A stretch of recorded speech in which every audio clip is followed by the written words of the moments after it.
Viral puluhan motor ringsek saat berada di dalam kapal penyeberangan. Video tersebut ramai beredar di media sosial. Satu di antaranya diunggah oleh akun @agusbenz4 dalam Instagram. Setelah diunggah, video tersebut langsung viral di media sosial. Puluhan motor terparkir di dalam kapal tersebut.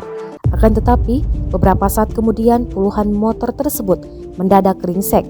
Sebut saja Honda PCX, Yamaha Aerox, Honda Vario, dan motor lainnya yang ringsek. Bahkan ada Honda Vario yang rangkanya sampai bengkok dan bodi yang rusak parah.